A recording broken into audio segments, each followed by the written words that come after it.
Hello everyone and welcome back to the channel. My name is Brent, and in today's video we're going to go ahead and cover the M1 Finance dividend portfolio. We're going to be doing the weekly recap going forward. We've been tracking this portfolio over the last 4 years, adding about $115.38 on a weekly basis in order to max out the Roth IRA every single year over the past 4 years. In January, we'll actually hit 4 years, but we're going to go ahead and cover 5 topics in today's video. Number 1, the overall performance of the portfolio. Number 2, the weekly performance of the portfolio in comparison to the main 4 indexes. That's the S&P, the Dow Jones, the NASDAQ, and the Russell 2000. We're going to be taking a look at the past activity that we've recently had over the buys, the sells, the dividends that have came in. We're going to go ahead and track the current portfolio dividend income going forward, and we'll go ahead and update that here in the video because we did make some buys, I think not this week but last week. And then we're going to go ahead and cover what stocks we're planning on buying here today. So going into Monday, November 22nd. I can't believe we're already almost over with November already. I hope everyone this week going forward has a great Thanksgiving. You know, it's kind of preemptively saying it, but I probably won't see you guys through Thanksgiving, the holidays here. So just really quickly, you know, happy holidays through there. Hope everyone stays safe. But let's go ahead and hit up those 4 areas. Of course, if you guys are brand new here to the channel, definitely go down below, hit the red button to subscribe, make it gray, hit the bell to be notified every time we release a brand new video, and of course, give this video a thumbs up, make it blue. We cover making money, saving money, and investing money. And let's go ahead and get into the video. So jumping over into the M1 Finance portfolio, this is where we're going to go ahead and kick it off first. And we're going to go ahead and cover the overall performance of the portfolio. And we can see right here, since the inception of this portfolio back on January 8th, 2018, this portfolio has roughly gained 76.55%. It has got a mixture of market gains, so a little over $9,000 of market gains, and earned dividends of nearly $2,700 of just dividends that have been essentially earned through this portfolio, getting a grand total of about nearly 12,000, $11,700. But this can kind of go up or down, just basically on, depending on the day or the week in the market. So that can fluctuate pretty crazy. Here we have about $488.40 in cash. That is because we haven't bought, I don't think we bought anything last week. We may not have bought anything the week prior. We didn't buy anything this past week. And then we also deposited cash on that Friday prior. And we just deposited cash on this Friday. So we have nearly $500 sitting in cash, plus we have dividends that kind of roll in on a weekly basis. So overall, I feel like the performance of this portfolio has been pretty good. This portfolio right here is all focused on dividend investing companies. It's my wife's Roth IRA. It's completely tax-free because it's a tax-sheltered account. So as long as she has this account, any buys, sells, capital gains, dividends that's received in this account, she doesn't have to worry about paying any sort of dividends or taxes on those dividends or capital gains. And then after the age of 59 and a half within the Roth IRA, it is 100% tax-free. She doesn't have to withdraw any of her holdings. She doesn't have to sell off anything. Any of the dividends that she's collecting at that time on a weekly or monthly basis, she can just withdraw those. Take anything as cash, withdraw it, and be completely tax-free. So that's pretty interesting. So let's go ahead and go over the overall performance here. What are our top 3? Our top 3 remain essentially the same. We have Apple up number 1, Lowe's at number 2, Main Street Capital at number 3. So Lowe's here really nicely, 190%, and Main Street Capital 170%. Apple basically double what these other ones have at 319%. So I really wish I'd put more into Apple. I had more in Apple in my other portfolios, but I believe I sold out of those positions. I have to check a look. But Apple, definitely a BC stock right there. It's valued at $2.7 trillion right now. So I believe that Apple will be the first $3 trillion company. It's going to beat out Google. It's going to beat out Amazon. Facebook lost its $1 trillion status. It's like 970 billion. It's still up there, but Facebook has lost a lot of valuation market cap here in the short time. Our top 3 losers down here, we have Clorox down 26%. This isn't actually correct. Clorox has a value there of around $2,000 invested. It's really only down I'm not even sure what the value percentage there is. It's only just maybe 5 to 7% down. Probably a little bit more than 8% down, but not 26%. That would put it at a quarter of what I have invested, down below $1,500, which it's not. So that's a little bit off. Colgate and Hormel Foods are my second and third place right here. And Colgate and Hormel Foods have kind of bounced in this last few weeks and months, and it's kind of watching them. Merck had been negative for a while. Looks like it's doing some nice recovery here, up nearly 5% now. And everything else here in the portfolio is just slowing green, growing steady. So that is the overall performance. Now let's go ahead and jump into number 2, the weekly performance. So jumping over into number 2 right now, we can see that weekly wise, we are down 0.8%. We lost mostly market gain, obviously, of 339, but we did sit through a few ex-dividend dates this past week. So we're going to be paid out roughly $10.41 here sometime in the future. And these earned dividends essentially just means that you've earned the dividends because you sat through a ex-dividend date, and in the future you're going to be paid roughly $10.41. That's the way it works here on M1 Finance. Now, how did we do in comparison to the 4 main indexes? If we jump over to the S&P 500, this company, this ETF here, this fund, exchange traded fund, or just market index here, this thing has been beasting out recently. I am really surprised that the SPY here has just not stopped. If I go here to SPY stock, this is the one that I had primarily invested in. I think I sold some puts at 457, and they're at 468 right now. I didn't buy it last week, so I put puts that expired on Friday at 457. Nothing, they expired useless, and I still collected about $150 selling those puts. I'll probably sell another couple puts because right now I don't feel like the market, here over the past 5 days, this is showing an increase of 0.03, whereas this is showing an increase here of 0.32. So there's a bit of a discrepancy there between the S&P 500 index and the S&P 500 ETF fund. So that's kind of interesting. I feel like I would like this to pull back into the 460s, even 450s. I sold call options on SPY at 457, so right around like 457-ish area, like 458. I've kind of missed out on these 2.31% gains, but in between here, I've just been kind of selling puts, a little bit over 2% to the downside.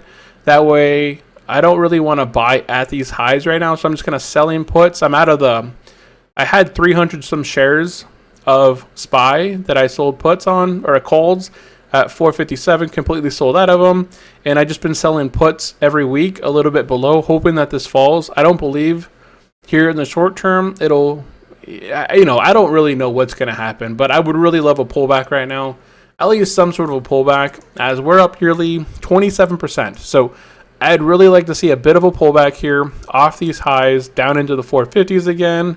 And then I'd feel, even the 430s, I would love the market to kind of pull back pretty hard. But we'll see how it goes. And then we have the Dow Jones there down 1.38%. The NASDAQ up 1.24%. The Russell 2000 down 2.85%. So a bit of a mixture there. We have the S&P and the NASDAQ pretty off. The NASDAQ there being really positive, up 1.24%. So I'm pretty sure that within the S&P 500, a lot of the tech companies probably helped them out. And we can take a look here. This is the FinViz. This is the 1 week performance. And we can take a look here. What stands out here in the market?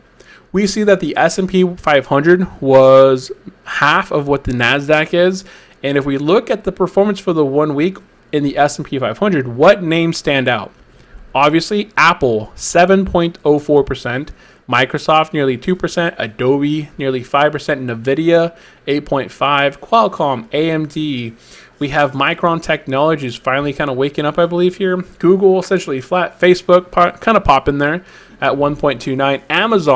Amazon's waking up lately at 4.29. Tesla put on a 10% gain here. They fell recently, I believe, 10 or 15%, so they kind of recovered some of it. Home Depot and Lowe's, look at that, massive, 5.6% and 9.7% there. on Home Depot and Lowe's. So, a lot of the FANG stocks, which make up about 25-30% of the S&P 500, just these positions alone were able to help push the S&P 500 out of being negative and being positive by that 0.3%, 0.32% gain. Whereas the Dow Jones doesn't have a lot of tech in it. It's down. And the Russell 2000, all those small mid cap companies in there, down nearly 3% there on the week. And then obviously my portfolio, it kind of falls in between. It doesn't have a whole lot of tech companies. It does have Apple in there, but it doesn't have a whole lot of other companies. I think my only tech companies are Apple. I have Cisco. I have, what other tech companies do I have? I think I have like DLR, but that's a REIT. So I really don't have a whole lot of tech within this portfolio. Yeah, even here, any of my positive positions here, it's really just Apple, Digital Realty Trust, and I believe Cisco's in there somewhere. But Cisco's actually the worst performer this week, down 6.28%. So overall, I feel like this is actually pretty good when I have a flood of red, sea of red within the portfolio, and the portfolio is only down 0.8%. So that was primarily Apple kind of saving my portfolio for the week there. Now, jumping over into number 3, what's the activity like here recently? Well, it looks like I made a sell. I don't remember selling anything. Oh, Orion Office REIT. So there must have been a split. I wasn't familiar. I wasn't tracking something. So there was a split of a company here, and ONL. I have to check this out. I'm not familiar with it. So because it wasn't part of my pie or my portfolio, M1 Finance just kind of sold off that position. And actually, if I go here, I can see a stock split, but it doesn't actually show me where it split off from. And then the last time that we made a video here was 13 days ago. So today is the 21st. So if I bust out my handy dandy calculator, because I can't do math right now, that was back on the 8th. So since the 8th of November, right here, we've had a couple dividends roll in. So if I bust out my handy dandy calculator, we've had Clorox pay out $12.60. Apple with that crazy $2.44 there. Avi, $12.66. Colgate, $9.47. We had Hormel Foods, $8.84. That's actually pretty nice for Hormel Foods. We just kind of added that in recently. Main Street Capital paying out, let's see here, we have 15 cents right there. And then we have an additional up at the top, $8.19 for Main Street Capital. Then we have Realty Income, $3.06. And that is it as far as our dividends for since we recorded last. So since we recorded last about 13 days ago, we've had $57.41 in dividends paid out into our portfolio. We haven't reinvested that into our portfolio yet, but we're about to do that right now. So that's how much we've received here, about 2 weeks. So no biggie right there. I think every month this portfolio is averaging a little over $100 now. I think that's what the average is for this portfolio. So when we started this portfolio, we had averaged about $10 to $15 a month, and now it's averaging about $100 a month. So my wife still has another 30 years for this portfolio to fully mature and retire off of. But this will just be one source of that retirement income, as we have other sources of income that we'll use towards that retirement age. So this is kind of interesting right here. And then we've made deposits in between there as well. So we've covered the overall performance, we've covered the weekly performance, we've covered the activity as far as the buys and sells and the dividends. So how much is this portfolio paying us? So running into number 4 here. For this, I use trackyourdividends.com. This is a completely free website that I use to track all of our dividends. I have all of our portfolios kind of put in here, and it kind of tracks everything very nice and easy, nice and free, which I really like right there. And then we also bought some stuff here recently. So if I go over here and I look at my buys, which should be right here, back on November 8th, we bought a little bit of Lockheed and a little bit of Hormel Food. So I can go into my holdings here and look up Hormel Food right there. And if I jump over here, I should have 4670 of Hormel Food. So here, I just kind of look for Hormel Food, and I see that my shares right there don't match. So I just have to go over here to the little pen icon and adjust this. So my shares went from 41.72 to 46.70. So 46.70, and my cost basis. So my cost basis was 45.05. That is now 44.83. So 44.83. So I reduced my cost basis there, essentially increasing my yield on cost. So right here, we're seeing that we have a current annual income from this holding of $40.89. That's going to go from 40.89 to 45.77. So we increase our annual income by roughly $5 to $6 there, just by that weekly buy last week. So that's pretty good right there. And then we also, again, we purchased some Lockheed Martin. So we can go over here and type in LMT. And we could also take a look here that we had 5.66 shares, but we now own 6.29. So let's go ahead and go over here, edit the pin. And this is 6.29. Now I'm rounding up right here because, let me just go ahead and go LMT. Let me just do this so it highlights it for me. So 6.2 and then 6.28, and then I'm just using the 5 to kind of round this up because otherwise it kind of throws it off a bit here. So 6.29, and then my cost per share, it was 340.82. It is now at 340.79. So 340.79. We just reduced it just a tiny bit there.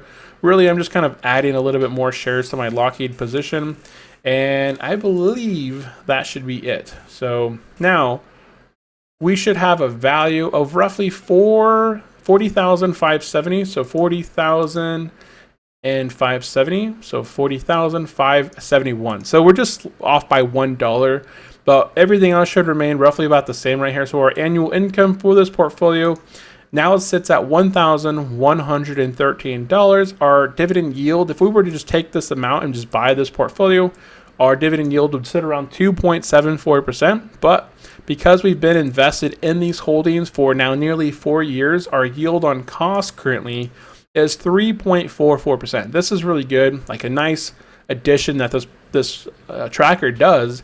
It sees all your holdings, it sees your cost basis, how many shares you're holding, and your annual income, and it kind of gives you a nice breakdown of your portfolio's yield on cost. So that's a pretty nice breakdown right now.